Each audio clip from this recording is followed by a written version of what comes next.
What's up, guys? Mason the Brock Henderson here, and now that the transfer window has officially closed and all of our business is officially done, I feel like I can actually talk about it now. So, here we go, talking about the entire transfer window as a whole. I said at the beginning of all of this I was going to try to do it on a monthly basis like I did last year, but I've come to realize that it just gets kind of difficult to think about, okay, when I did the last video, which ones did I already talk about, which ones have I not talked about yet? I don't know, it just gets kind of confusing whenever I do it month by month, so I think from now on I'm just going to do an entire summer transfer window review and just talk about it at the end of the transfer window, instead of having to go, okay, well this month we did this, and then this month we did this, so anyway, let's get into it. First of all, talk about it in general. A lot of people, of course, are calling it a failure because there are several players we did try to sign near the end of it that we didn't get. Only, how many? 1, 2, 3, 4, 5, 6 real main team signings. We signed a couple, like, I guess, youth team players. The younger Hazard brother, Kylian, is not a youth player, but he is still kind of a, probably going to be a bit part player. He's 22 right now, so he's with the development squad. But aside from Kylian, we have 6 other signings that will likely play a part in the first team this year, especially with all these competitions coming up very soon. And so just looking at that, seeing that we signed 6 players that could help us out, it does look okay at first. But then when you really look into it and see who we've sold in the process, it does kind of seem like maybe we didn't really have that great of a summer. And a lot of that has to do with the fact that we didn't really back up a lot of our positions. We kind of sold some players and then replaced those players with some other ones. So first of all, let's talk about Willie Caballero. Like I said in my very first review of the June transfer window, he is, in my opinion, a good pickup because, for one, he's free, and two, with Begovic leaving, we do need somebody that's going to back up for Courtois. But on top of that, one of the problems I had with Begovic was whenever Courtois got hurt or if he got suspended or if we were just going to play him in like League Cup or FA Cup game, he struggled. He wasn't the best keeper. He made some mistakes. It felt like he gave away some cheap goals. Caballero comes in, and I think he's a solid keeper. I think he's probably a bit better than Begovic was. We got him for free. We managed to sell Begovic for some money. I mean, that's a good bit of business in my opinion. The next one was Rudiger. We aren't really losing any defenders. We lost Terry, of course. He kind of retired from Chelsea, went to Aston Villa. So we lost Terry, but we still had the back three we had last year. On top of that, you've got Zuma coming back slowly into the team, and then you've got Christensen becoming a part of the team as well. Rudiger comes in, and he's kind of a question of, is he going to be able to get much time? In my opinion, so far, he's looked a very good signing. We did have to pay quite a bit to get him, but I think it's been worth it. He's done a very good job of filling in that sort of the Cahill spot where you've got Aspilicueta covering, you've got David Luiz sort of going up into the midfield and being more of a stopper. The Cahill spot, I would say, is more of a defensive, just straight-up center defender. Not a cover, not a stopper, just somewhere in the middle. And so far, he's done a very good job of holding that position down. And in my opinion, when Cahill does come back from a suspension, I would prefer to see Rudiger in there right now. So he is a very good summer acquisition, in my opinion. I don't know how I compare it to the fact that we already had Christensen returning from loan, and then on top of that, we had Zuma available. I don't know if it's the best when you consider that, but if he can slowly become one of our best defenders, it may turn out to be a great piece of business. So I think time will tell with him, but so far he's looked very good. Bakayoko comes in the middle with us selling Matic. We needed somebody to come in, sort of replace that big body in the midfield. So far, from the 1.5 games that I've seen him, he's looked solid. He looks stronger than Matic was, and on top of that, it seems like he's a bit more, I guess, physical. I don't know if that's the right term for it, but there's something about him that makes me think he's going to battle. He's going to throw himself in there. He's going to really put in a really strong challenge. And on top of that, he's young. He's like 22.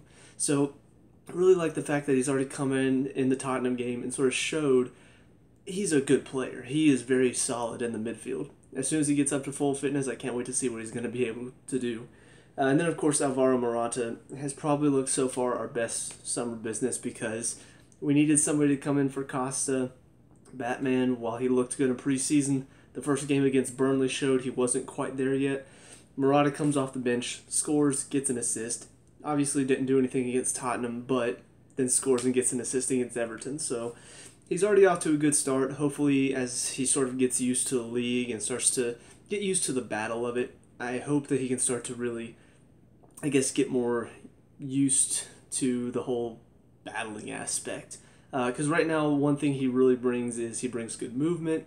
He moves the ball around very well, passing wise, but he's not very good at holding up the ball. So I want to see a little bit more of that. But for now, I like what he's done so far.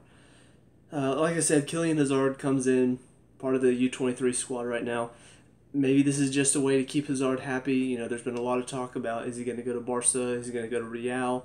Maybe this is just another way to say, hey, look, we've already brought Thorgan in. Yes, we sold him, but here's Kylian. And on top of that, I've heard Ethan Hazard, the youngest Hazard brother, is on their U14 team at Chelsea. So I think it's just a way to sort of keep Hazard around for a little while and say, hey, this is a Hazard club. You know, we're here for you. So maybe he'll end up being a really good player. I don't know. I'll be interested to see just how good he is, if he can compare to Eden Hazard at all.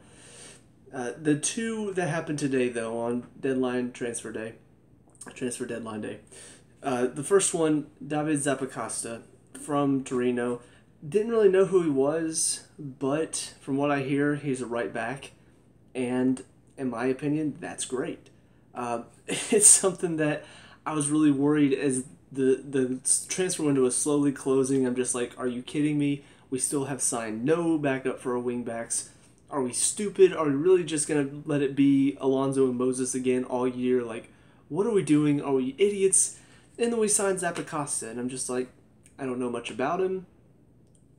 Apparently, you know, Conte knows him from his time in Italy, so okay, let's see what he can do. So I'll have to research him a little bit, find out about him. I assume he's probably not going to take the spot of Moses or Alonso, but I don't really think we were looking for that anyway because both of them are doing fairly well right now. But as long as he can provide some backup, I mean, that's what we needed. We needed somebody that could come in and help in those positions. We needed somebody, if Moses or Alonso get hurt, we need somebody to step in and not have to move Azpilicueta out of the back three, because I think that's something that is just, it's an idea that keeps being thrown out there that I just hate. I hate the thought of Azpilicueta not being in our back three. So, and then the last one that happened today was Danny Drinkwater. The last one I was waiting to confirm because all the talk was he's at Cobham, he's getting his medical, but it just kept being prolonged, and I'm like, are you kidding me? Or are we about to miss out on another one? But then he finally signs. In my opinion, he's not going to be a player that comes in and changes anything. But you really look at our midfield right now, you've got Conte, you've got Bakayoko, you've got Fabregas, and then that's it. If one of them gets hurt, that's it. There's just the other two, no more. We needed another midfielder, and honestly, at this point, anybody would have done. Drinkwater's a good, solid fit. On top of that, Conte and him played at Leicester, obviously, when they won the title 2 years ago. So it's nice to bring in somebody who knows Conte as well and just can play in the midfield with him. So if maybe Fabregas is out, suspended or hurt, and then Bakayoko's still not fully fit, well, Drinkwater can fill in, and he knows how to play alongside Conte, so we're good. So yeah, that's all for our acquisitions this summer, and in my opinion, all of them are good signings. You know, they do help in some form or fashion. Now, I do want to look really fast before we get to the selling and loaning and all that. I do want to get into some of the missed acquisitions, because obviously this is something that's going to be talked about for quite a while now. The first one I do want to talk about is, of course, Oxlade-Chamberlain. Kind of the big story, I think, in all of this transfer talk at the end of it. Was he going to go to Chelsea? They agreed terms, it looks a done deal, and then all of a sudden he says no, and he's at Liverpool now. Now, here, I do have mixed feelings on it, because at first when it was first announced that Chelsea and Arsenal had agreed to a deal, I was really excited, because, I mean, Oxlade-Chamberlain, he's not a great player, but he's fast, he's got very quick feet, he's a solid player, and he's been tried out at that sort of wing-back role at Arsenal for a while now. I think he's got the speed to sort of match Moses and maybe even give him some competition for that spot. So it wasn't like a signing that was just going to be like, holy crap, this is awesome. But we were looking at sort of a few Premier League players that would come in and provide backup, help us out, because we need the numbers when we get into these other competitions. So that was one I was excited about. Of all of the Premier League players we were looking at, he was the one that I really wanted to go get. However, all of a sudden it's announced that he doesn't want to play right wing back because that's where he is at Arsenal. He wants to be a center mid. And then at that point, I just said, you know what? I don't want him anymore. Because here's the thing. I get you want to play in a certain position. I understand that. I've felt that way at times. But it's not about you. You know? It's about the team. And so if he would rather go to Liverpool, who honestly aren't going to challenge for anything this year, you know, no offense to Liverpool, but just looking at their team, they didn't make any defensive signings this year. That's a problem. You know, their biggest problem last year was defense. Still haven't made any defensive signings. All the players they bought were attack, attack, attack. Here's another attacking player. They're not going to challenge for anything. You do not win the Premier League based off of your attack. You win it based off your defense. You know, that's been proven last year with Chelsea and Tottenham. It was proven 2 years ago whenever nobody was able to defend it, and then all of a sudden Leicester goes through and wins it. And so far with, you know, this season, we see the best teams are the ones that have a very solid defensive foundation. So Liverpool's not going to do much of anything. So if you'd rather go there because they promised you to play center mid rather than come to Chelsea where we're going to challenge for stuff, that shows a lack of ambition in my opinion. That just shows that you're all about yourself. You want to play where you want to play, and that's it. So at that point, and frankly, I'm glad we didn't get him. Because if that's the mindset he has, I don't want a player like that on my team. The other one to talk about, very bizarre transfer deadline day story. Ross Barkley, by all accounts, was at Cobham, was having his medical done, and then walks out in the middle of it and rejects Chelsea. Now, the reports are all over the place, whether he did or didn't have a medical, whether or not he actually rejected Chelsea or just said, I'm going to wait. But part of it sounds like that, from what I gather, I don't know if any of this is true or not, but it sounds like Tottenham came in with a late bid that Everton rejected.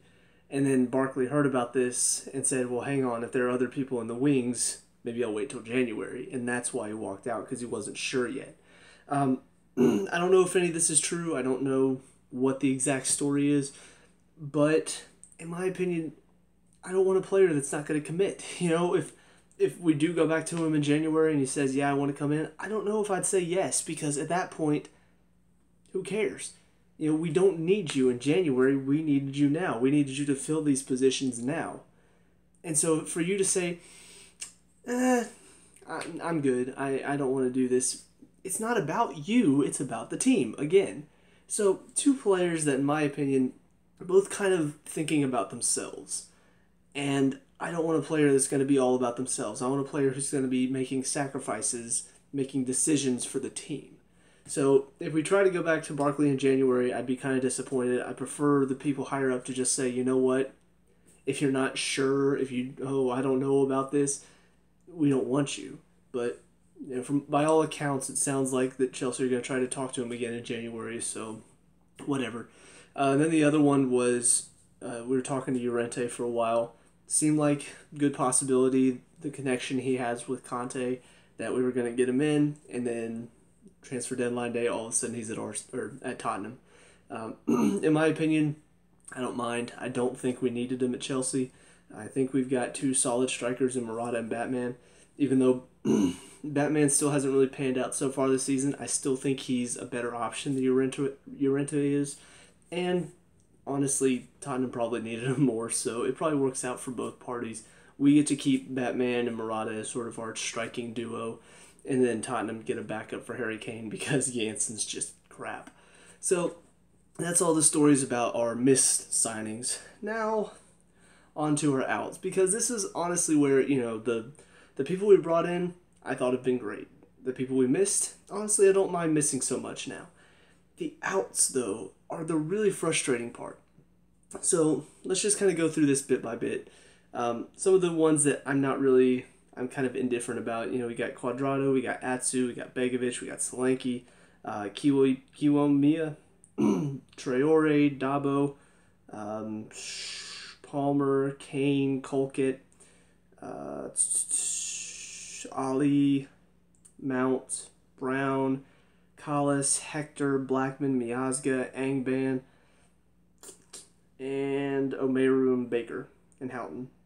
Those are just some of the names. A couple sold, a couple loaned out. Don't really make that much of a difference because they weren't going to be a part of the first team anyway. Cuadrado may be one that people are a little bit upset about because he was talked about when Conte first came in. Oh, we're going to give him a chance, and now he's gone. But honestly, he was never a player I was that interested in. Honestly, kind of reminds me of Salah. A very fast player, but not really a clever player like we have in Pedro and at times Willian. But now we get on to some of the problems that I have. First of all, I've already talked about this one, Ake. In my opinion, very good young defender, and while we did get a good price for him, in my opinion, last season we brought him back from loan because he looked so good at Bournemouth. We didn't hardly use him, and then we sell him to Bournemouth. Why bring him back from loan then? Why waste the money on a defender that was looking good at another team? Why bring him back to not use him and then just sell him? I don't get it. Why not leave him at Bournemouth? He comes back, it doesn't cost you anything, and then you can sell him then. But no, we got to bring him back. Oh, look how good he looks. Now that we've brought him back, I guess we don't really want him that much. See ya. Head back to the team you were just at. First of all, it doesn't make any sense. Second of all, it's a young player at that. If I'm a young player, if I'm 14, 15, 16, and I'm looking at, okay, what clubs could I possibly play for? Where do I want to go to further my career? It's not Chelsea. Yeah, you may end up at some other teams, but if I want to go play for a professional team, it's not Chelsea. Because look at what happens to all their young players. They're loaned out, they're sold, they're loaned out, they're sold. That's it. And Ake is the perfect example of that. You want another perfect example of that? Nathan Chalobah. So frustrating for me because what are we needing this transfer deadline day? What is a position we desperately need? We're trying to get Danny Drinkwater in. Why? Because we have 3 center mids. Guess where Chalobah plays? Center mid. And yet we've sold him to Watford. And what makes this even more frustrating is while we sold Ake to Bournemouth, we got a good amount for him. We got, I think it was 20-something million. I mean, that is a good deal for a young defender. We sold Chalobah to Watford for $7 million, I think? Practically nothing.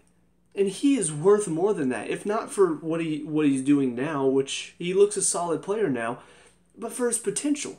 I mean, he's 21, 22, and he already plays with the confidence of a 25 or 26-year-old.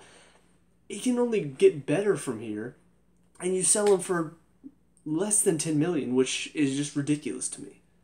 So those two alone, just because they're both young players that I thought had the potential to break into the first team this year, and now we've sold them out to lower teams in the division to make them better. And on top of that, with Chalobah, we sold him for such a low price.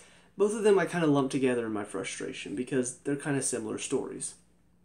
The next one to talk about, mainly the loans. First, you got Tammy Abraham, you got Ola Aina, you got Loftus-Cheek, Van Hinkel, Zuma, Pasalic, Baker, Boga, and Tamori to Hull. You got all these young players, and some of them can help you. Boga looked good in preseason. Had a few minutes in the first game against Burnley and then had to be taken out because Cahill got a red card. Unfortunate. Never saw him again. That was it. He gets 14 minutes against Burnley. Hardly Hazard isn't even involved in the first 15 minutes of the games he's in. If you really watch Hazard, you can tell it's kind of a theme for him. He's in there for about 15 minutes. You don't really notice him, and then all of a sudden he turns on, and then he's ready to go. So even Hazard in the first 15 minutes isn't really involved. You give Boga 15 minutes, you take him out because you sacrifice him now that we're down to 10 men. It doesn't even work out at that point, and then you just don't play him again and then loan him out. Kind of ridiculous.